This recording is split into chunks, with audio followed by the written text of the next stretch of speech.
Hello everyone, welcome है आपका हमारे एक नए सीरीज जिसका नाम होने वाला है एसबी ओरिजिनल रफ्तार सीरीज। तो इस सीरीज में हम लोग कंप्लीट करने वाले हैं आरआरबी ग्रुप डी में पूछे गए जनरल साइंस के सभी सब्जेक्ट। इसमें पहला सब्जेक्ट है हमारा बायोलॉजी, फिर फिजिक्स आएगा, फिर केमिस्ट्री आएगा। तो हमने बायोलॉजी से स्टार्ट किया है जो कि हमारी आज की पहली क्लास है, क्लास 1 होने वाली है। और इसका जो टॉपिक है वो होने वाला है जीव विज्ञान की प्रमुख शाखाएं। तो इस सीरीज में हम लोग कंप्लीट प्रीवियस ईयर क्वेश्चन करने वाले हैं जो कि आरआरबी के एग्जाम्स में पूछे गए हैं इस टॉपिक से। तो चलिए अपनी वीडियो को स्टार्ट करते हैं।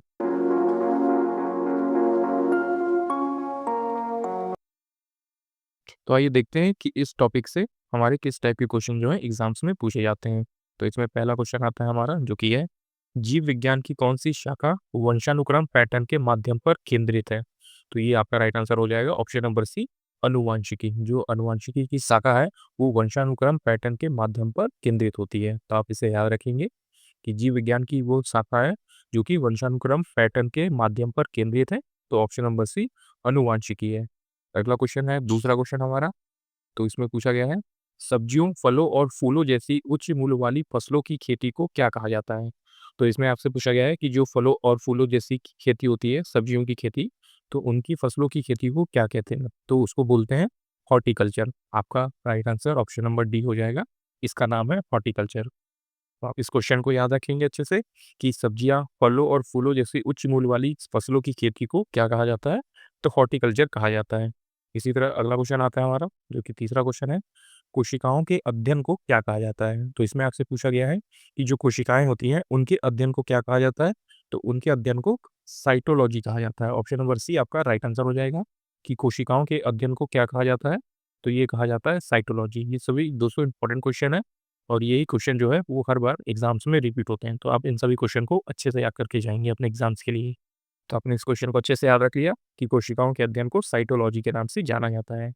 इसी तरह चौथा क्वेश्चन आता है हमारा जो कि है विटिकल्चर क्या है। तो इसमें आपसे पूछा गया है कि विटिकल्चर क्या होता है। तो ऑप्शन नंबर सी हो जाएगा, अंगूर की खेती। तो आप इस चीज़ को याद रखेंगे कि जो विटिकल्चर होता है उसमें अंगूर की खेती की जाती है। तो आपने इसे अच्छे से याद रख लिया कि विटिकल्चर जो है उसमें अंगूर की खेती होती है।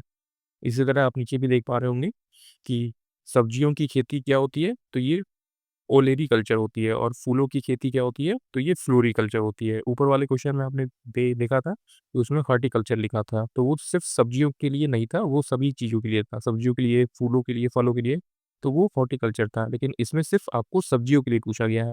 तो मेनली आपको सब्जियों के लिए याद रखना है कि उसकी खेती को ओलेरी कल्चर के नाम से जाना जाता है। इसी तरह अगर आप याद रखेंगे तो फूलों की खेती को फ्लोरिकल्चर के नाम से जाना जाता है। और इसी तरह जैसे आपने क्वेश्चन में देखा कि विटीकल्चर क्या होता है, तो विटीकल्चर होता है अंगूर की खेती। इसमें सिर्फ अंगूर की खेती होती है। तो इस चीज़ से आप याद रखेंगे।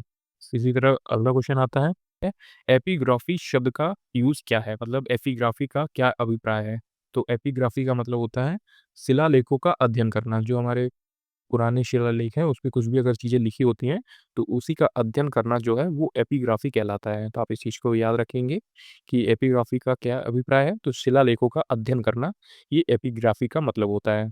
आप नीचे नीचे याद रखना चाहेंगे तो इसको भी याद रख लीजिए कि कंकालों का अध्ययन क्या कहलाता है।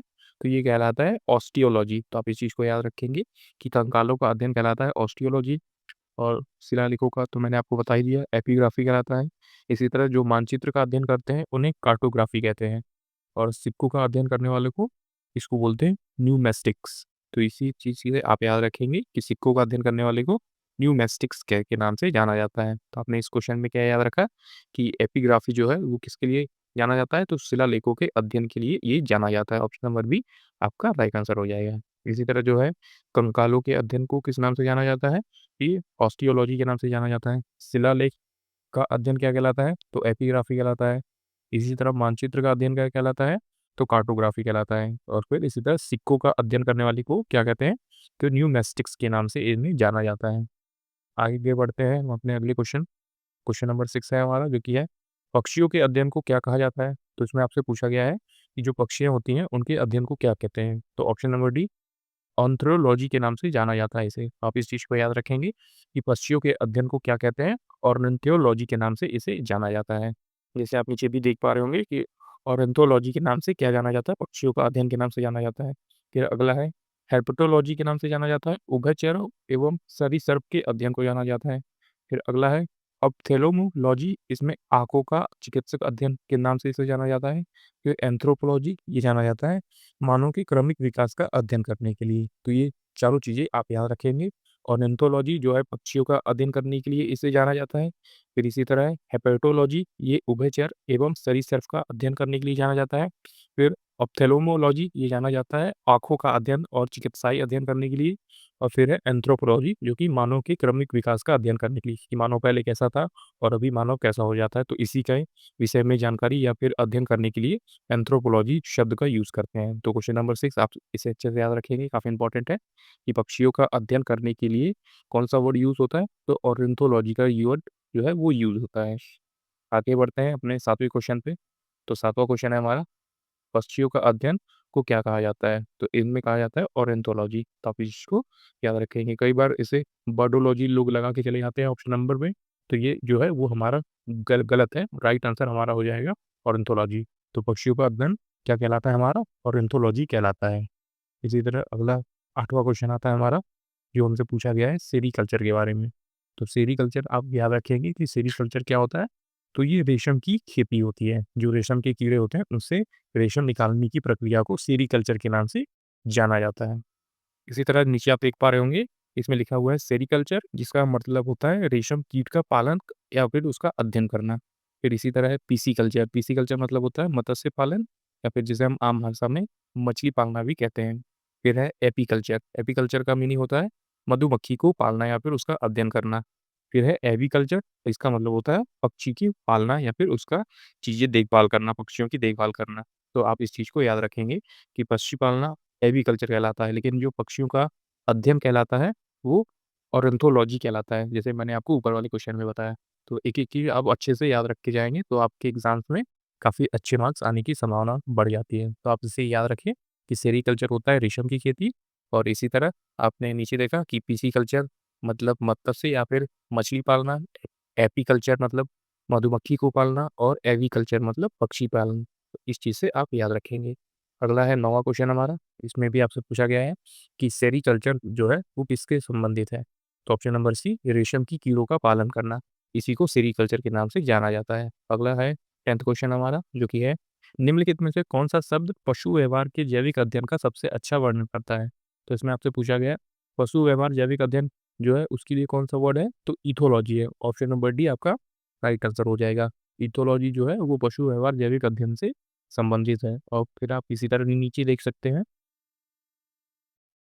जो कि है एंटोमोलॉजी, एंटोमोलॉजी का मतलब होता है कीटों का अध्ययन। फिर है इथोलॉजी जो कि पशु व्यवहार या जैविक अध्ययन होता है और फिर है इथ्नोलॉजी जो कि मानव जाति विज्ञान होती है। तो आप इस तीनों चीज़ों को याद रखेंगे। तो आपने इस क्वेश्चन में क्या याद रखा कि पशु व्यवहार या जैविक अध्ययन जो है उसके लिए कौन-सा वर्ड है? तो इथोलॉजी है। ऑप्शन नंबर डी आपका राइट आंसर हो जाएगा। अगला क्वेश्चन आता है हमारा 11वां क्वेश्चन जो कि है हीमेटोलॉजी का अध्ययन क्या कहलाता है? तो इसमें आपसे पूछा गया है कि जो हीमेटोलॉजी है उसका अध्ययन क्या कहलाता है? तो हीमेटोलॉजी का अध्ययन कहलाता है मतलब हड्डियों का अध्ययन से संबंधित है ये। तो आप इसे याद रखेंगे हीमेटोलॉजी का अध्ययन हड्डियों से संबंधित होता है। जैसे कि आप नीचे देख सकते हैं कि डेंड्रोलॉजी का अध्ययन मतलब कि ये वृक्षों और झाड़ियों के संबंधित है। इसी तरह है टिश्यू कल्चर, तो टिश्यू कल्चर किससे संबंधित है? कृत्रिम माध्यम से ऊतकों का संवर्धन करना। फिर है वायरोलॉजी और ये किससे संबंधित है? तो विषाणुओं का अध्ययन करना मतलब जो वायरस होते हैं, उसकी जाँच करना, उसका अध्ययन करना, उसके बारे में स्टडी करना, तो ये वायरोलॉजी के अध्ययन से संबंधित होता है। अगला क्वेश्चन आता है हमारा 12वां क्वेश्चन है, मॉर्फोलॉजी क्या है? तो मॉर्फोलॉजी क्या है? तो ये है हमारा ऑप्शन नंबर सी कि विज्ञान की आकृति, उसकी संरचना और विशिष्ट संरचनात्मक गुणों का अध्ययन। तो आप इस चीज़ को याद रखेंगे कि मॉर्फोलॉजी क्या होती है? तो जीव की आकृति, उसकी संरचना और विशिष्ट संरचनात्मक गुणों का अध्ययन करना, ये होती है मॉर्फोलॉजी। अगला क्वेश्चन आता है 13 क्वेश्चन हमारा जो कि है निम्नलिखित में से किसमें मनुष्य का अध्ययन होता है? तो मनुष्य का अध्ययन किसमें होता है? ऑप्शन नंबर सी एंथ्रोपोलॉजी में होता है। तो आप इस चीज़ को याद रखेंगे कि मनुष्यों का अध्ययन होता है एंथ्रोपोलॉजी में। अगला क्वेश्चन आता है हमारा 14 क्वेश्चन जो कि है जंतु विज्ञान की किस शाखा का मानव जाति के समाज शास्त्र के अध्ययन से गहरा संबंध है?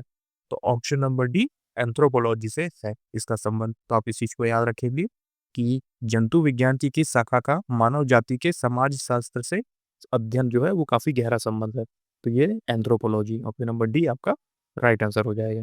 अगला 15 क्वेश्चन आता है हमारा, जो कि है निषेचन, विकास, विभाजन और विभिन्नता के अध्ययन को किस अन्य नाम से जाना जाता है? तो ये जाना जाता है ऑप्शन नंबर ए, भ्रूण विज्ञान के नाम से इन्हें जाना जाता है। तो आप इस चीज़ को याद रखेंगे कि निषेचन, विकास, विभाजन और विभिन्नता के अध्ययन को और किस नाम से जाना जाता है?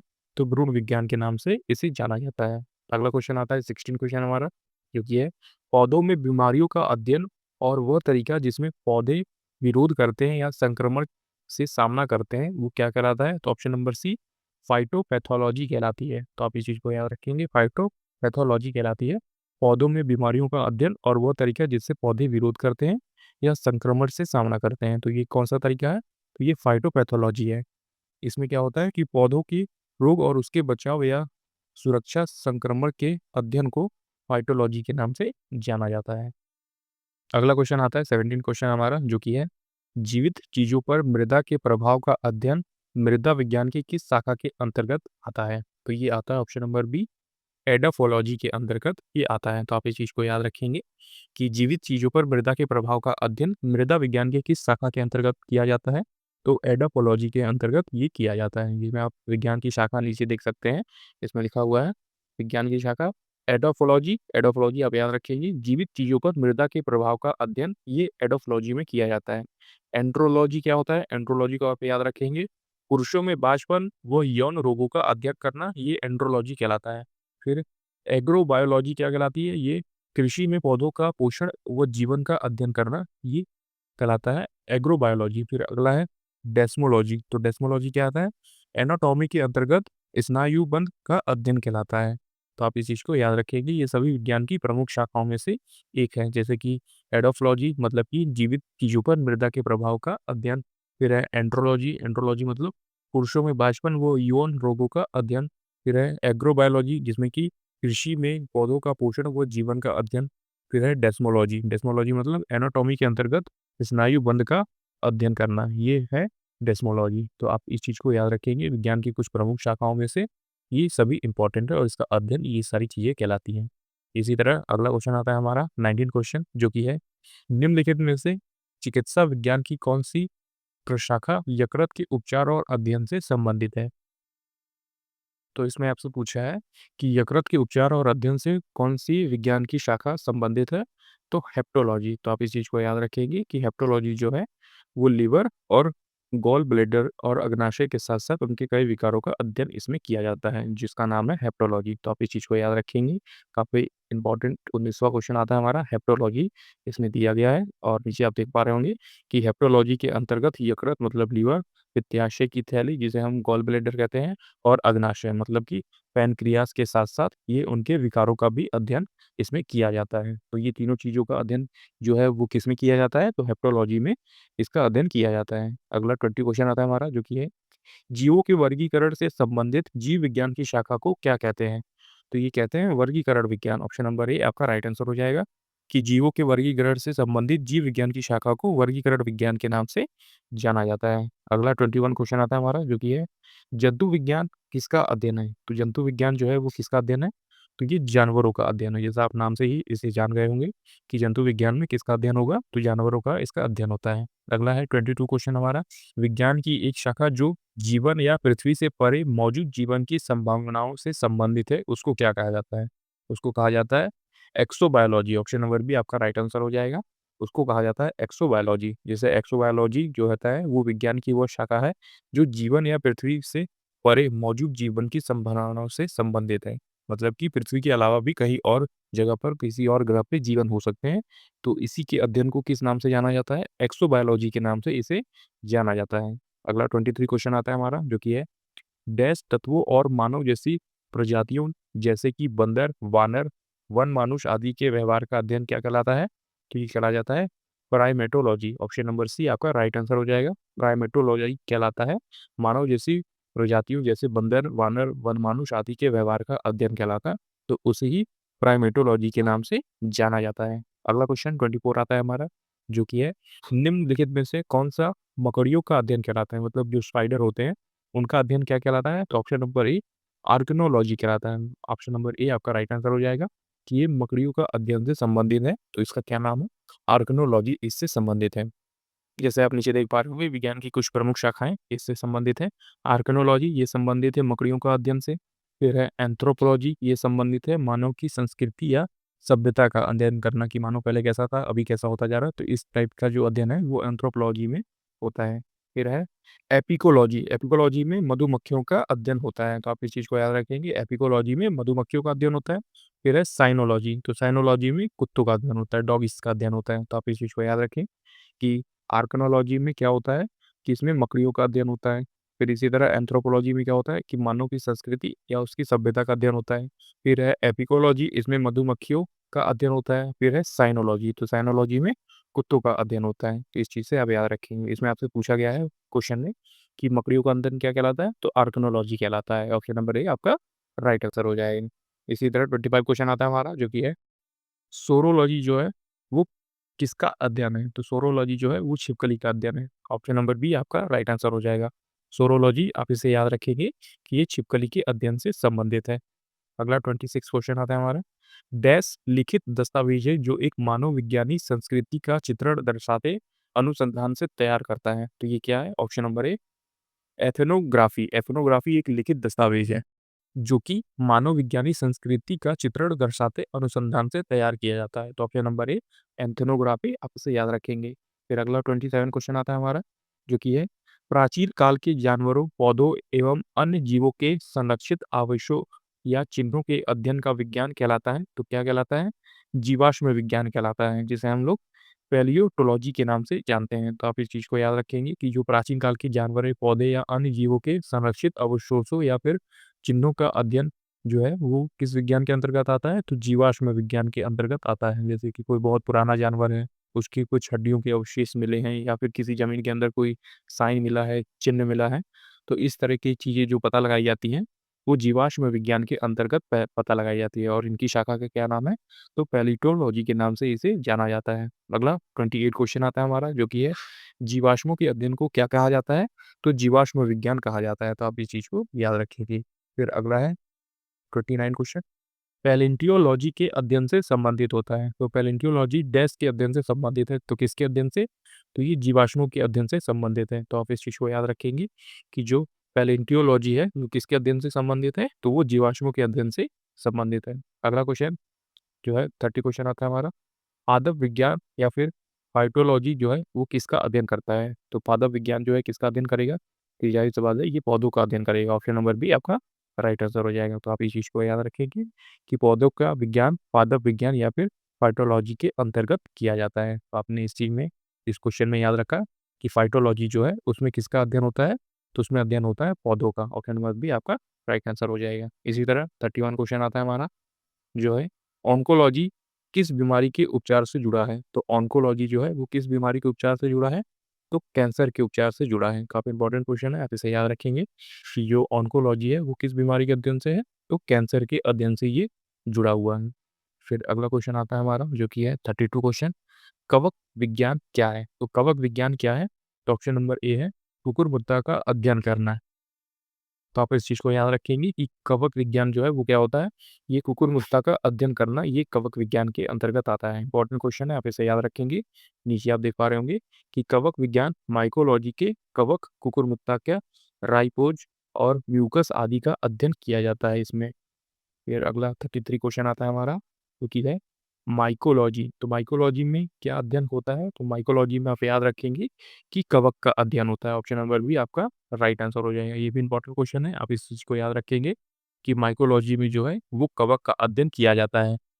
अगला क्वेश्चन आता है 34 हमारा, जो कि है ओनेरियोलॉजी किसका अध्ययन है? तो ओनेरियोलॉजी जो है उसमें किसका अध्ययन होता है? तो ऑप्शन नंबर बी उसमें सपने का अध्ययन होता है। तो आप इस चीज़ को याद रखेंगे कि ओनेरियोलॉजी में सपनों के विज्ञान का अध्ययन जो है वो इस चीज़ में किया जाता है।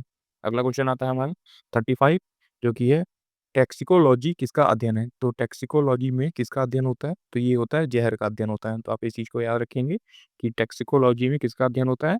तो ऑप्शन नंबर बी ज़हर का अध्ययन टैक्सिकोलॉजी में होता है। इंपॉर्टेंट क्वेश्चन है, आप इस चीज़ को याद रखेंगे।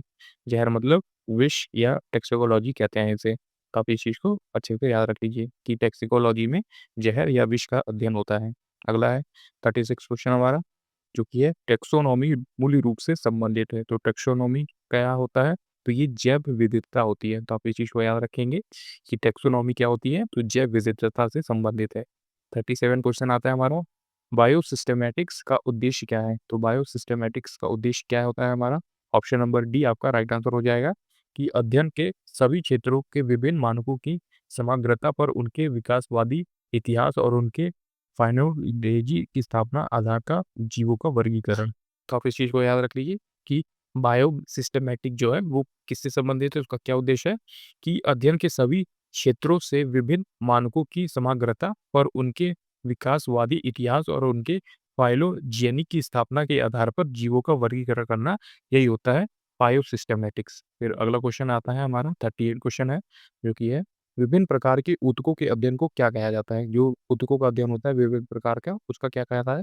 तो ऊतक विज्ञान के नाम से जाना जाता है। इंपॉर्टेंट क्वेश्चन है, आप उसे याद रखेंगे। ऊतकों का अध्ययन ऊतक विज्ञान से संबंधित होता है। फिर अगला क्वेश्चन आता है हमारा, आज का लास्ट क्वेश्चन है 39, जो कि है जानवरों के उसके पर्यावरण के साथ संबंधों के अध्ययन को क्या कहलाता है? तो ऑप्शन नंबर डी इकोलॉजी कहलाता है। तो आप इस चीज़ को याद रखेंगे कि जानवरों के उनके पर्यावरण के साथ संबंधों के अध्ययन को क्या कहा जाता है? तो ये कहा जाता है इकोलॉजी। ऑप्शन नंबर डी आपका राइट आंसर हो जाएगा। तो ये था दोस्तों आज का हमारा कंप्लीट वीडियो, जो कि था हमारे टॉपिक जीव विज्ञान की प्रमुख शाखा, जो हम मेजर ब्रांचेस ऑफ बायोलॉजी पढ़ते हैं। तो उसमें पूछे गए जितने भी क्वेश्चन जो है आरआरबी के एग्जाम्स में पूछे गए थे प्रीवियस ईयर, वो सभी मैंने इस टॉपिक से करा दिए हैं। उम्मीद है इसी टाइप के क्वेश्चन इस बार भी ग्रुप डी में पूछे जाएंगे। तो ये वीडियो आपके लिए काफ़ी ज़्यादा इंपॉर्टेंट होगी। अगर आपको हमारी ये वीडियो पसंद आई तो हमारी इस वीडियो को एक लाइक ज़रूर कर दीजिएगा, और इसी तरह की आरआरबी ग्रुप डी से रिलेटेड जनरल साइंस की वीडियोज़ के लिए आप हमारे चैनल एसएससी बुक एसबी को भी ज़रूर सब्सक्राइब कर सकते हैं। तब तक पढ़ते रहिए और हमेशा अपने लक्ष्य की तरफ आगे बढ़ते रहिए।